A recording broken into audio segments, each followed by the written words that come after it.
All right. Good morning, everybody.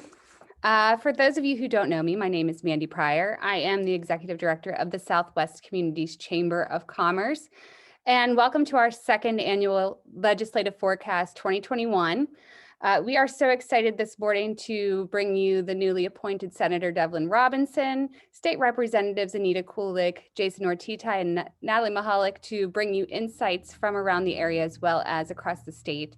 And you know, they're working so hard for us and we can't thank them enough for being here on their busy schedules to help. In this year, when nothing has been ordinary, our local legislators have been working to serve all of us and bring us information for both our local region as well as from the state capitol. And we hope you find this morning's session to be informative, and we thank you all for joining us. After the session, as I said, we'll have a Q&A. If you would like to ask any questions, please use the chat box below. We may not get to every question, so just please keep that in mind. We're going to start this morning with State Representative Anita Kulik. She is in her third term as State Representative of the 45th District, and beyond her duties as State Representative, Kulik has worked with our community members, students, and nonprofits to lend a helping hand to those in need within the region. Her recently appointed committees are Professional Licensure, Veteran Affairs and Emergency Preparedness, Game and Fisheries, and Liquor Control. We thank you for joining us this morning, Anita, and we look forward to hearing what you have to say. Well, thank you. I am absolutely thrilled to be here.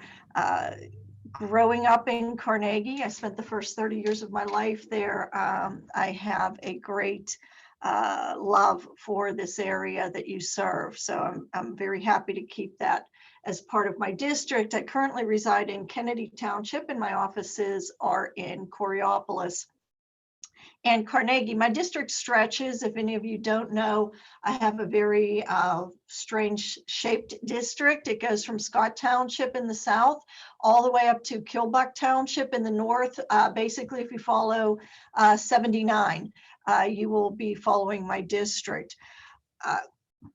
So really, you know, this year has been very odd for all of us, even those of us in the legislature. What we have primarily been dealing with in our district offices are UC claims, just thousands of UC claims coming through because we all know that that system was not functioning properly. And we still have UC claims and PUA claims that we are, our staffs are dealing with by dozens of phone calls every day.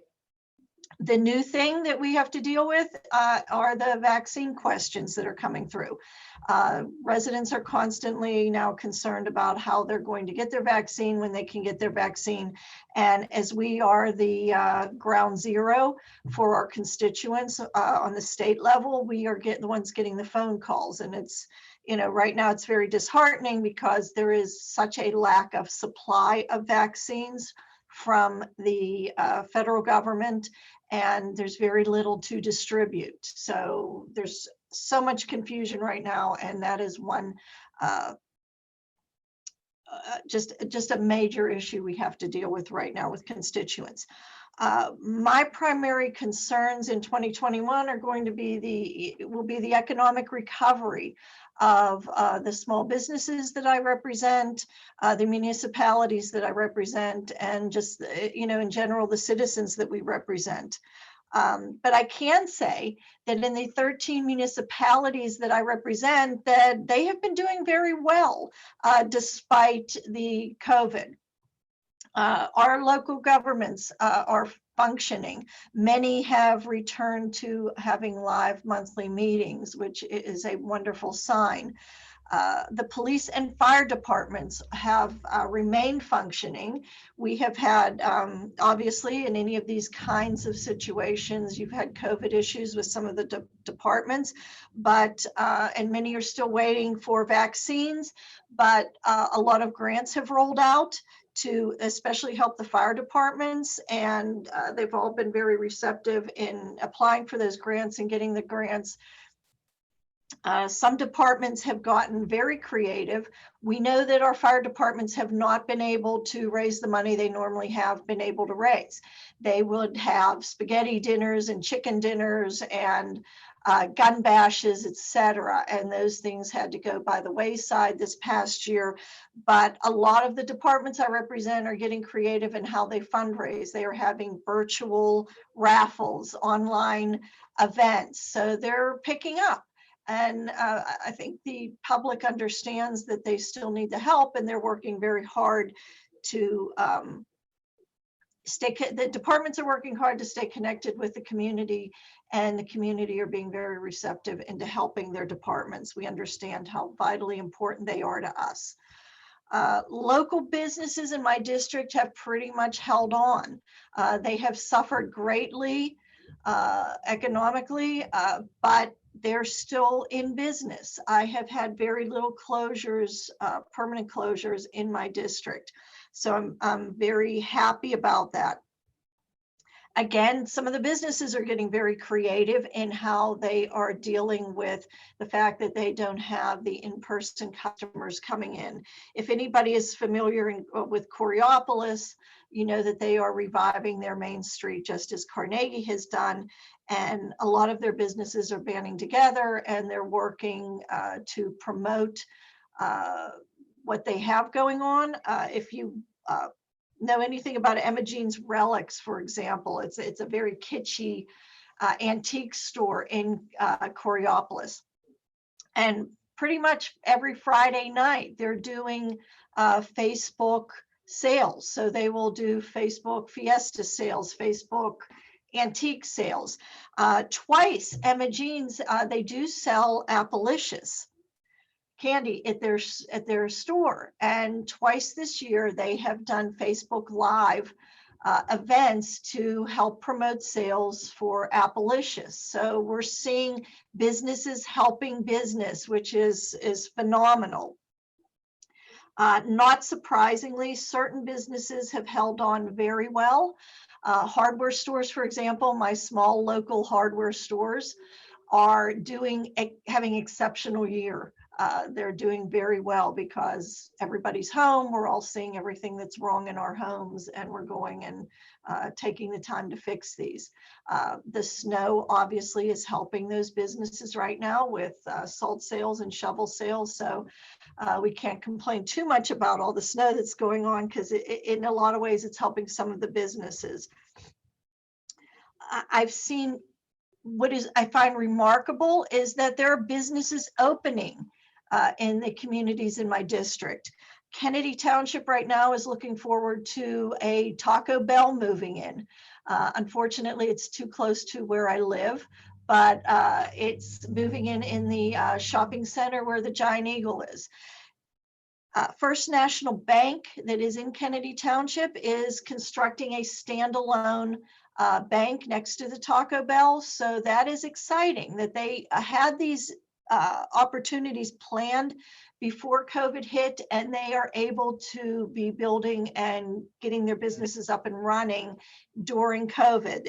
That's all very exciting. I know Stacy Riley's on the call and Deneen Underwood's on the call. Can't say enough about Carnegie. The business district in Carnegie is just, I think, done remarkably well considering COVID. There's a new kebab restaurant, there's a new deli that have opened. To have this happening at this time is amazing, and it's encouraging to know that the communities that have spent years trying to revive their Main Street districts are holding on and growing, and I'm very excited about that. I'm very excited to know that the crawls are going to be coming back in the spring in Carnegie. There are numerous groups that are doing fundraising dinners. Of course, everything's takeout right now, but look, everybody's starting to come back. Everybody wants to come back. It's been a year. It's been a hard year. And, between the churches doing their thing and Lent's coming up with fish fries, and a number of those are coming back, all the sports programs, local sports programs, the kids are coming back with registration, etc. The school districts are doing very well. I represent several school districts, including Chartiers Valley, Carlinton, Montour, Stowe Rocks, Avonworth, Cornell, they're doing very well. They obviously have had issues with student learning, but they've all done their own thing and what is best for their school district. And I'm very proud of that. And I'm glad that we as legislators and the governor's office have allowed the districts to make decisions for themselves as to what is best. All my school districts are doing different programs. So anywhere from in-person to hybrid to the online to the, we have charter schools functioning. We have some private schools that have done remarkably well and helping their students. So I've been able to be on virtual meetings with students from a couple of the school districts already, and these kids are phenomenal. They're not thrilled with the way things are going, but they're hanging on. And remarkably, they understand what's going on in the real world and they're dealing with it. So I'm proud of them from that perspective. The two main health systems that service my district, St. Clair and Heritage Valley Health System now, are doing a fantastic job with their vaccine programs. So, can't say enough on that. And we just need to get the vaccines in from the federal government. And I know they're working hard on that. The Botanic Garden, which I know I share part of that with Representative Ortitay. They're continuing their remodel and building projects, which is very exciting. The Ben Avon Municipal Building is looking to do some upgrades at their building, and the Bradley Center, I don't know if anyone is familiar with the Bradley Center in Robinson Township. It is a school for children who otherwise cannot function in a either in a private school setting or a public school setting. And they house children, and they have housed children through COVID. In fact, these kids have not been able to see their families in 10 months. The kids have not been able to leave the Bradley Center, but they are, again, doing a great job holding on.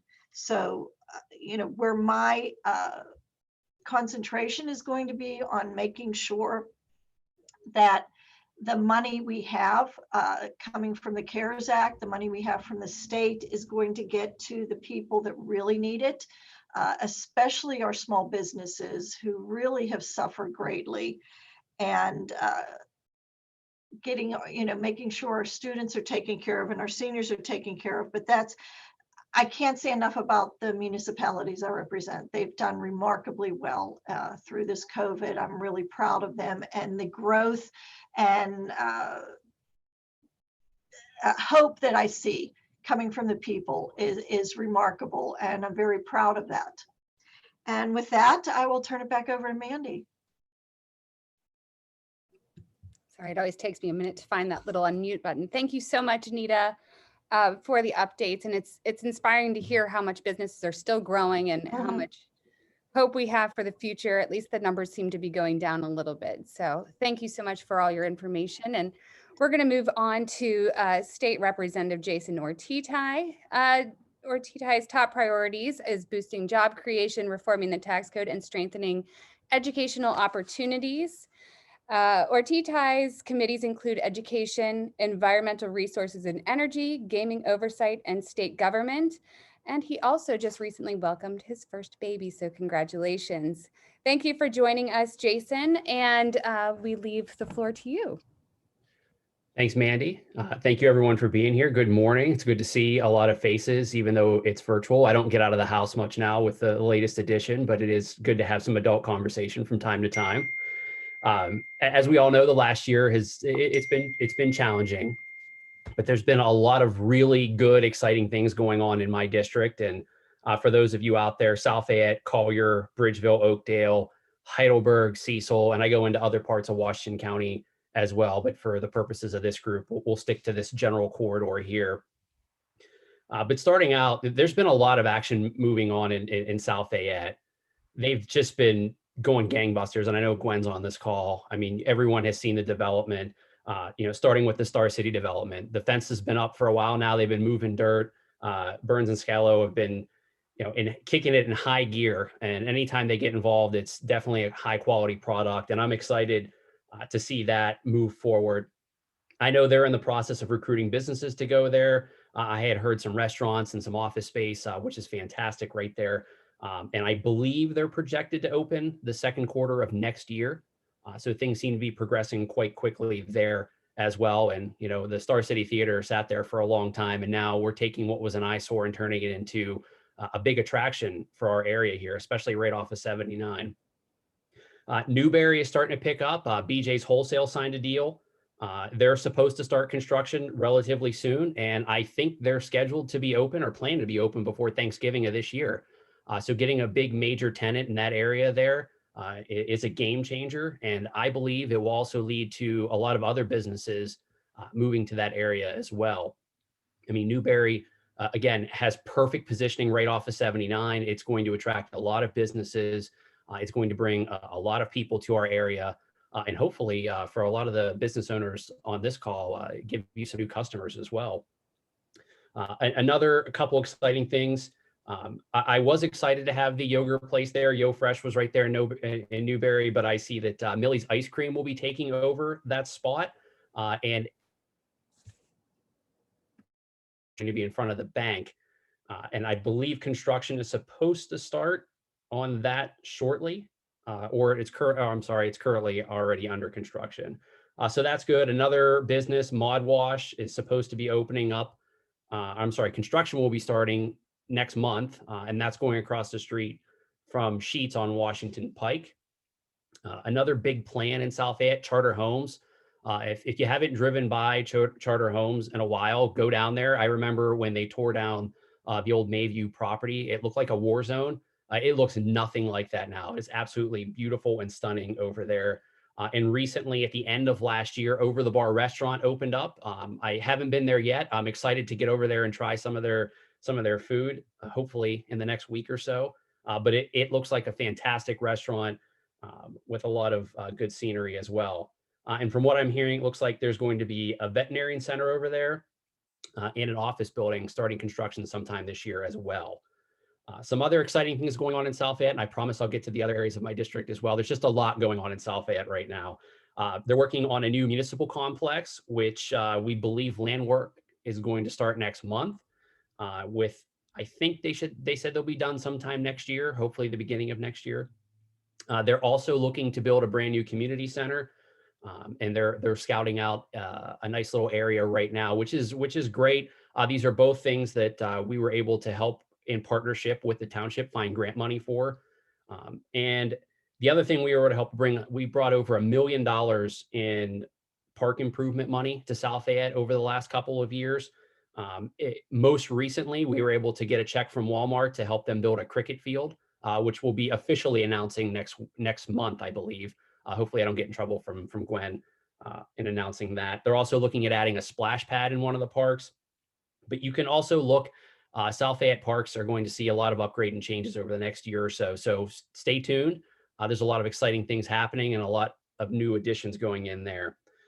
The other baby project that has been my project since I took office almost 7 years ago is this Washington Pike Route 50 intersection. We finished phase 1, thank God. South Fayette and Bridgeville have been amazing partners along with PennDOT in moving this project forward, not only finding funding, but in working together. We're looking to start, I believe the let date on that is March 25th of this year, and construction right now is scheduled to start at the end of May. And again, I see Joe's on this call. I just want to thank Bridgeville and I want to thank South Fayette for their participation in this task force. It has been a monumental effort. I think we've spent upwards of $20 million upgrading this intersection. So a lot of money went into this to solve that traffic headache, and hopefully it will solve it for the long term as well. Also, Mayview Road is seeing a lot of improvements to help alleviate the flooding and the increased traffic. That construction is also supposed to start next month as well. And the latest news this week, Washington Pike, Boyce and Alpine, that weird intersection at the top of the hill, is finally going to be addressed. We're hoping that construction and completion will probably be in the next couple of years, maybe 2024. But that intersection has been weird for so long with the stop sign and not a stop sign and the turning. So Glad to see that. Now moving on to Bridgeville. Bridgeville's major issues lately, since basically I've been in office, is flooding.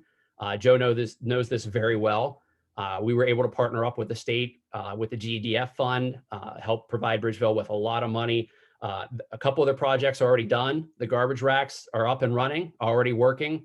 I drove by the ball field last week. That dirt's been moving for a while now. So that's looking pretty good. And I know they have a couple other projects on Union Bower Hill Road and McLaughlin Road as well, all moving forward. I think we're just waiting for the weather to break to get that stuff finally finished. But I'm very happy to have been able to work with Bridgeville on that. So happy to see them moving forward, and those businesses should hopefully never see flooding again or for a very, very, very long time. So hopefully that provides a little bit of insurance. I see Nick's on this call as well. So hopefully that makes him feel better and sleep a little better at night too. In Collier, last year I was able to go to the Woodville plantation. They have some exciting new upgrades planned. They're adding a new farmstead, some new educational opportunities so they can bring the schools over there. And of course, real close to that, the new Sheets just opened up over there about last week. And there's a few more businesses that are under construction over there as well. I know we're working on a sewage tap issue with DEP right now. And I don't know if Kyle from Collier Township is on here, but that is also something that we're working towards. The other big issue, and Joe has also been a part of this, I'm thankful to Collier Township and Bridgeville. We've started a working group, and I want to emphasize that it's just a working group for now to address the other side of Washington Pike and traffic.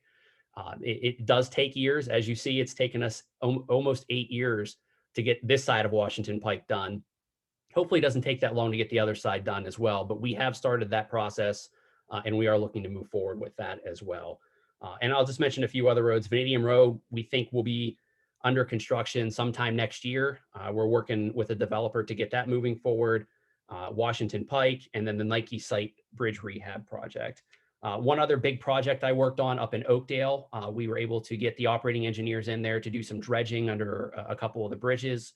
I think it saved them a couple flood episodes last year, and we're looking for a more long-term solution as well. But I know that Oakdale's looking to add some businesses in their district as well.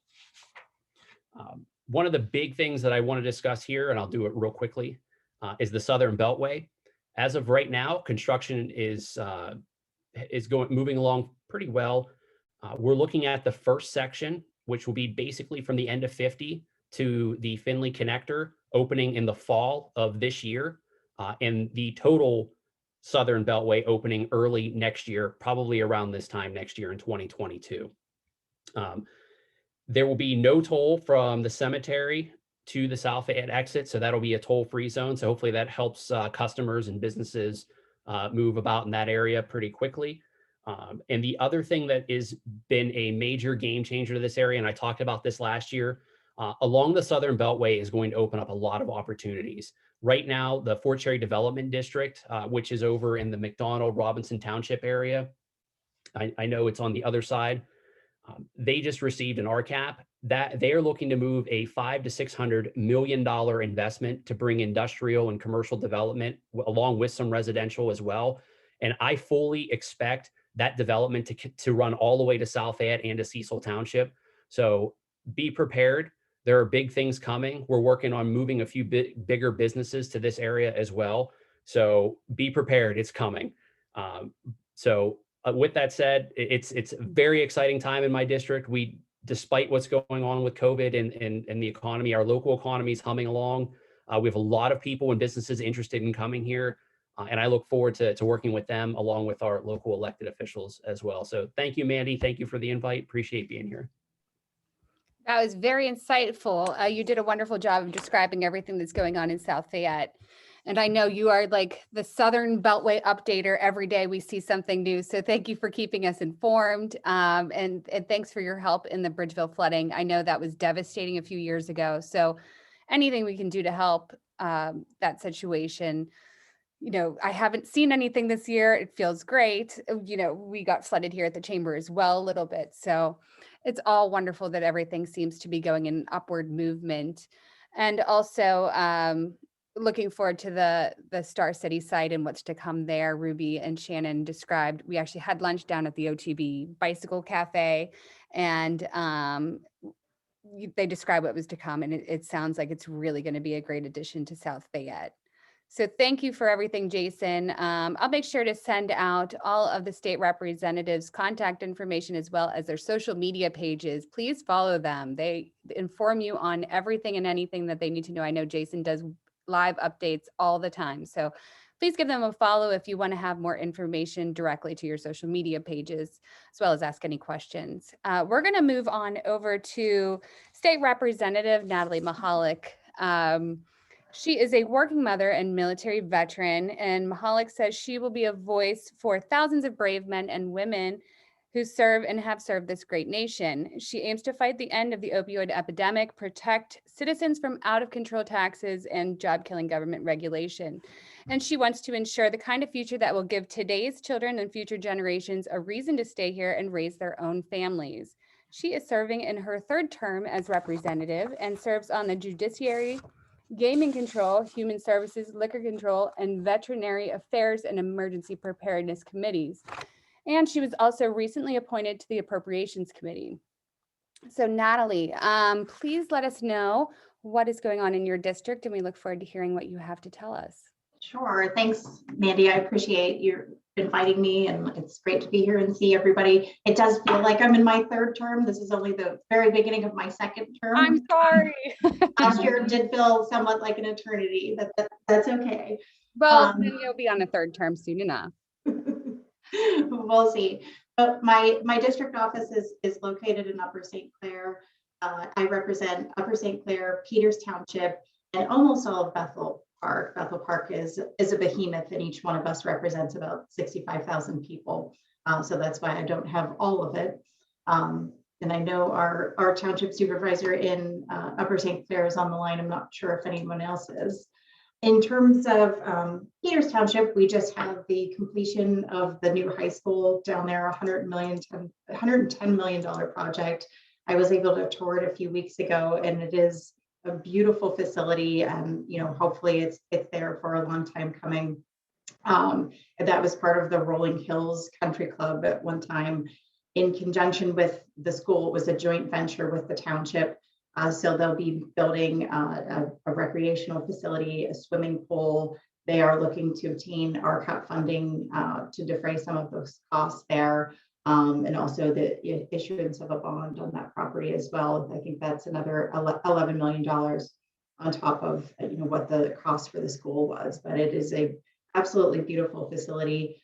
I know the kids are enjoying it on the days that they have been in and not virtual, since it just opened a few weeks ago after Christmas break. Peters Township also has one roundabout going in. We have a second one going in Upper St. Clair near the post office at Lesnet Road. In Peters, it's at Valley Brook and East McMurray. Construction is expected to begin on that toward the end of the year, I think at the end of the third quarter this year. So if you start seeing construction around that time, it's going to be for a roundabout. Sometimes when people hear roundabout, they kind of pause and freak out a little bit, but I do think it'll improve the flow of that intersection at the end of the day when it is complete. Bethel Park has been successful in obtaining some state grants in the last couple of years since I've been there in improving a lot of their parks. They just completed a total renovation of Miners Park. So it was pretty old, chain link fence, some metal slides for the kids, that sort of thing. It's been totally redone. Just at the end of last year, they finished it. It's absolutely beautiful. They were able to install, a proper handicap ramp, handicap accessible facilities. So they did a really nice job with it. They also were able to obtain funding for some additional splash pads, additional recreational facilities at 2 of their other parks. And we expect that construction to take place this spring. Upper St. Clair is in the final phase of the Boyce Mayview Trail. And I think that, even with that OTB Cafe, which Jason, you'll love it there if you do get to go this week. It's wonderful, and there is trail access right near it. I think the intent behind it is to connect some of the trails that are already existing right there. And it could be a nice hub for, the bicyclists to come, right off of the Montour and Boise Mayview trails that are, right there in the area. In terms of what we've been doing on the state level, we've recently appropriated the $145 million that the governor released from the workers' comp fund, and that's going to be given out in the grant form to the hospitality industry. That industry has been hit, and everybody's been hit, very hard from the pandemic. Hospitality industry specifically, hit very hard with the various shutdowns and the capacity limitations. While they haven't specifically closed in my district, some of them are hanging on by a thread. So we're hopeful that this program is going to help some of them just hang on for a little while longer until the vaccine can be more readily and widely available. Hopeful that by spring we have vaccinated a larger portion of the population, and not only getting the vaccination out, but making people feel more comfortable to actually go out and frequent those businesses.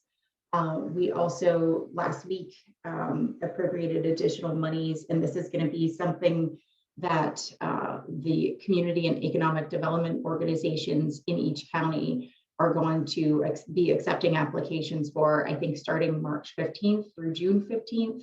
And that's going to be for businesses that have been, sustained a revenue loss from the pandemic. So we did something similar in the summer of 2020. So this is going to be a similar program. I think Allegheny County was appropriated about $13 million. Washington County, and I might be off in my math slightly, it might be about $4 million. That each business can go through their CEDO and apply for those funds. And it is a grant, it is not a loan. And I think that those loan applications should be available March 15th through each county's CEDOs. We're really, looking forward in the legislature to, the spring and the summer when, we can get everybody back on track and, a COVID comeback, so to speak. So we're looking at bills that are going to help, not only businesses, but regular, Pennsylvanians who have been struggling throughout the pandemic, economically, financially. We have 2.5 million Pennsylvanians across the Commonwealth that have been unemployed. We went from 40,000 back in March of 2020 to 1 million almost overnight with the various shutdowns. And then that number has slowly crept up to 2.5 million Pennsylvanians. So one of the things that our office does is try to connect with the labor and industry resources, because a lot of these individuals that are unemployed, and if there are business owners on the line, this might have been some of your employees. For the first time ever, they were experiencing this income loss and had no idea how to navigate the unemployment system. So that's, one of the things that our office does is try to connect with those resources as best we can, because we are not labor and industry, but we are able to connect with, any state agency, not just labor and industry, but if there are issues with PennDOT, there are issues with the Department of Health, we can try to make that connection for you. I feel like we're the first liaison into state government. So it's, the door is always open, and I know that's true for my other colleagues here on the line as well. I did want to just make mention that I think I said, we're trying to move forward. We are doing a veterans event in April. If there's any veterans on the line, or if you want to spread the word, this has been, a very difficult year for everyone, mentally and emotionally. So we're doing a veterans wellness event in April over at Three Treasures in Bethel Park. Veterans, we're always looking to, partner with veterans and, help them in any way we can. And this was something that we were looking forward to in 2020 and had to unfortunately postpone, but we are, ready and raring to go with our outreach calendar. And this is going to be our first event of 2021. So we're looking, forward to that and forward to many more outreach events. We'll be doing a small business roundtable also later in the spring. So hopefully there are some of you on the line that can join us for that.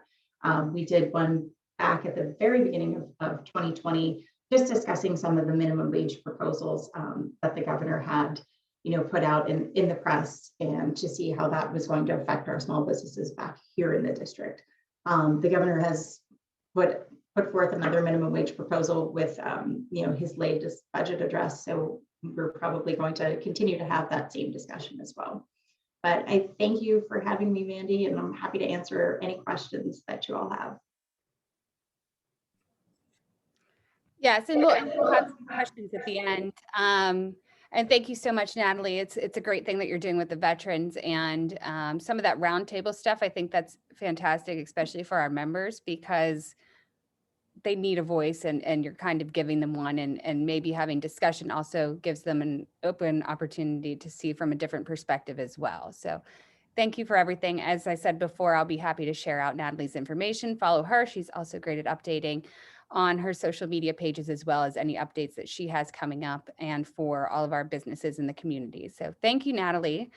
We're going to move on to Senator Devlin Robinson. It is his first term, and his top priorities as senator include reducing crushing taxes and regulatory overreach that have stifled economic opportunity, and holding the line on spending and taxes. He's also committed to full, fair, and consistent funding for our school districts, and supports reforming the Pennsylvania's public pension system. His committees include Law and Justice, where he serves as the vice chair, Appropriations, Community, Economic, and Recreational Development, Labor and Industry, Local Government, and Game and Fisheries. Thank you so much, Senator Robinson, and we look forward to your insights today. Thank you so much, Mandy. Thank you for that, that professional introduction. I really appreciate it. My district, again, this is the first time that I've been able to have the privilege to hold office. But my district actually goes from Jefferson Hills all the way out to the airport, and then north of the river to Ohio Township, and as far south as Peters Township. So all the state reps have kind of already touched on the points of what the state is doing for each of those communities. So I'll tell you a little bit about what my focus is as a newly elected state senator. I have a small business. I've had it for 15 years, leasing medical equipment to all the hospitals in the area. And just like every other business in the Commonwealth and in our area, I took a huge hit with COVID. We obviously, these were deemed elective surgeries. So, a lot of people think that elective surgeries means, nose jobs and liposuction. But, a lot of what I do is well-being after surgical procedures. So, they were kind of delayed, and so I understand what everyone's been going through. I've been a member of the Southwest Chamber of Commerce for quite some time. I've been a member of the Rotary with my friend Joe Verducci sitting over there, and I frequented a lot of the establishments that the Southwest Chamber encompasses, including the rail yard with my friend Nick, and even Riley's Poorhouse there in Carnegie. So yeah, but I've always been really community oriented, and I've been looking to kind of be the voice and take people's concerns up to Harrisburg. They've been talking about the COVID recovery plan, vaccine rollouts, and help for small businesses that Representative Mihalek has talked about. We passed a $912 million relief fund where you can apply for grants. As Mandy mentioned, my committees, I'm on local government, community and economic development, and appropriations. They all kind of work hand in hand to bring money back into my district. Also, being the vice chair of Law and Justice, that has to do with the Liquor Control Board and liquor licenses, and helping restaurants recover during the post-pandemic.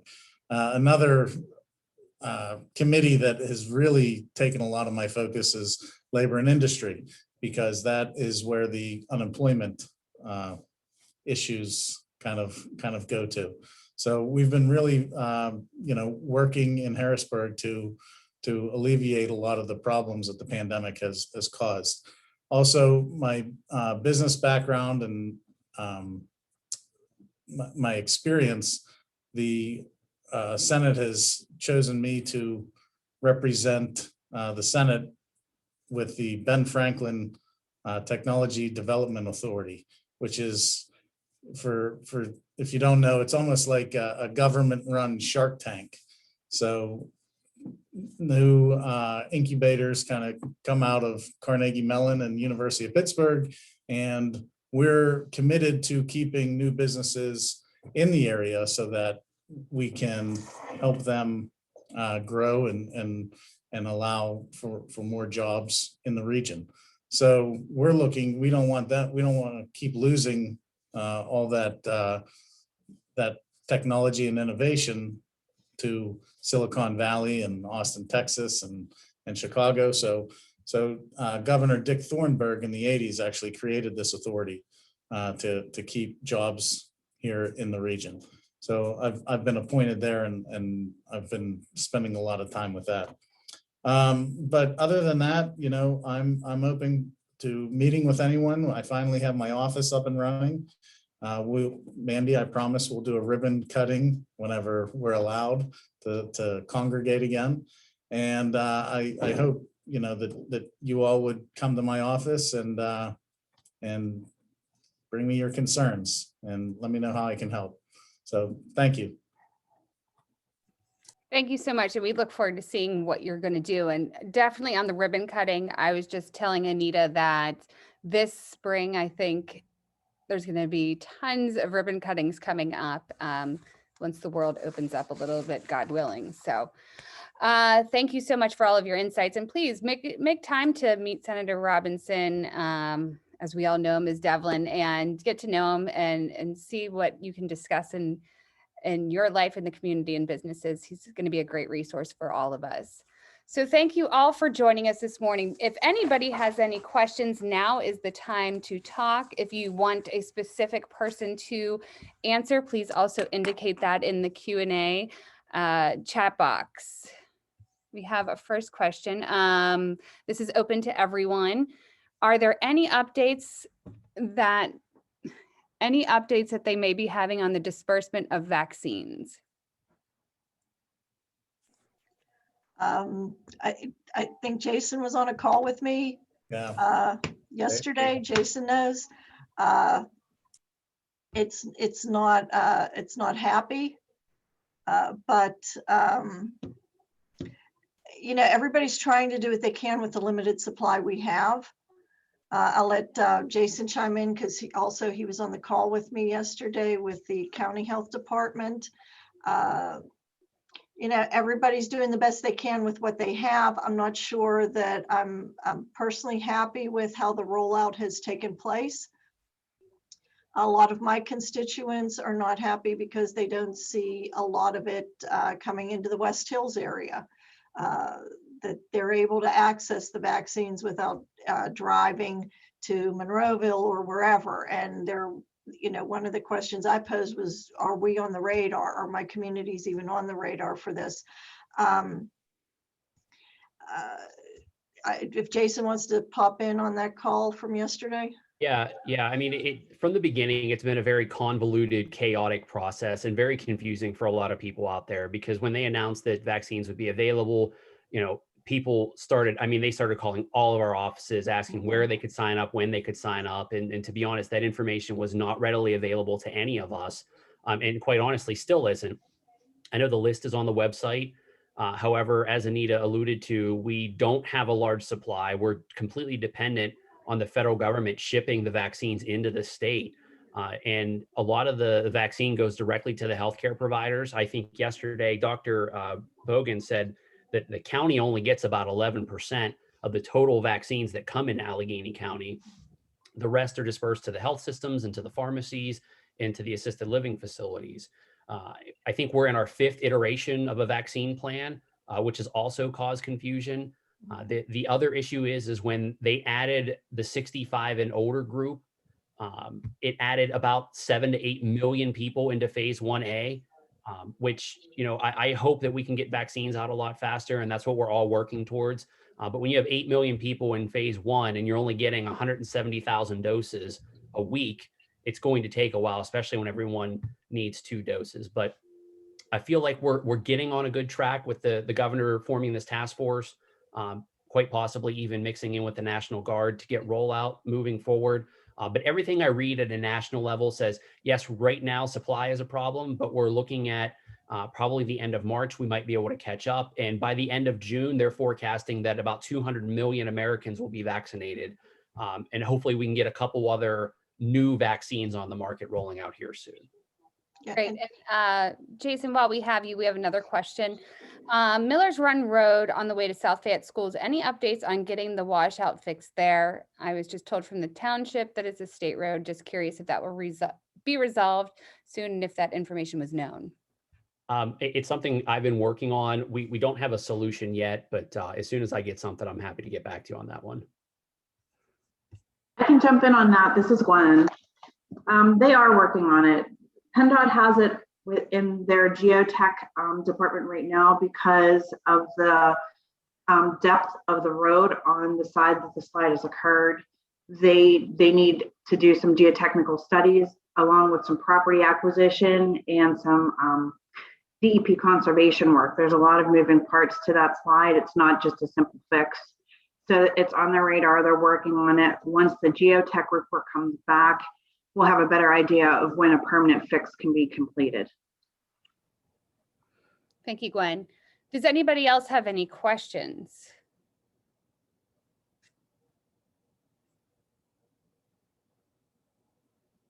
Okay. Well, if nobody else has questions, again, I will share this information with everybody who attended today. All of their contact information, so social media handles, so that you can follow them, ask questions after the event. I know sometimes it's hard when you have so much going through your mind of information. Thank you to everyone who has attended today. We hope to continue this every year in February so that we can get an overview of what our senator and state representatives are doing and the updates for the year. And thank you all so much for coming. Thank you to Senator Robinson, State Representative Kulik, Mihalek, and Ortitay. We thank you all for your insights, and we look forward to doing this again soon. Also, if you guys have any updates you want to share with me going forward, please do. I'm always happy to share it. Thanks, Mandy. Yeah, and thank you, Mandy. Thanks for putting this together and having us on. Absolutely. Thank you, everybody. Everybody stay safe and warm and get those shovels ready for this week. Thanks, Mandy. Bye. You're welcome. Bye-bye. The shovels.